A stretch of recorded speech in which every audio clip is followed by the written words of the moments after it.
जैसे ही वो दरवाजे से बाहर निकला, उसके कदम वहीं ठिठक गए। चारों ओर घना अंधेरा था, वीरान रात थी। वो सिर्फ 9 साल का था और उसे बिल्कुल नहीं पता था कि अब कहाँ जाए।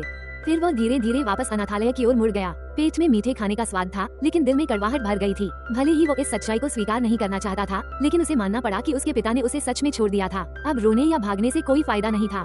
अनाथालय में उसकी नई जिंदगी शुरू हो गई। एक आंटी ने उसे नया हेयर कट दिया, फिर उसे मेडिकल चेकअप के लिए अस्पताल ले जाया गया। वो चुपचाप नर्स से फुसफुसाया, सुई लगाने से पहले मुझे बता देना। नर्स ने हाँ कहा, लेकिन जब सुई चुभी तब भी वो कुछ नहीं बोला। जब उसे मनोचिकित्सक के पास ले जाया गया, तब जाकर उसने अपने दिल की सारी बातें कही। उसकी असली माँ नहीं थी, उसका जन्म देने वाली माँ तो बहुत पहले चली गई थी। जो माँ अब थी वो उसकी सौतेली माँ थी, जिसने उसके पिता से शादी की थी। जब उसका छोटा भाई पैदा हुआ, तभी से पिता ने उसे नजरअंदाज करना शुरू कर दिया था। एक दिन छोटे भाई को चोट लग गई और सौतेली माँ ने मान लिया कि यह जानबूझकर किया गया था। बस उसी दिन उसके पिता ने उसे छोड़ने का फैसला कर लिया।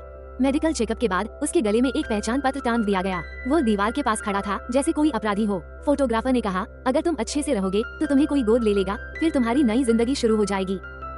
उस समय वो इन बातों का मतलब नहीं समझ पाया। फिर एक दिन उसने देखा कि उसका एक दोस्त फेयरवेल सॉन्ग सुनते हुए जा रहा था। तब उसे समझ आया कि नई जिंदगी का मतलब किसी और के घर में गोद लिया जाना था।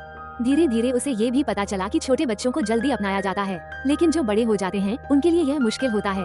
एक लड़की अनाथालय में 18 साल तक रही थी। उसके लिए नई जिंदगी का मतलब सिर्फ नौकरानी बनना था। इतने साल अनाथालय में बिताने के बाद जब उसे आखिरकार बाहर भेजा गया, तो उसे फिर से एक बार छोड़ दिए जाने का एहसास हुआ।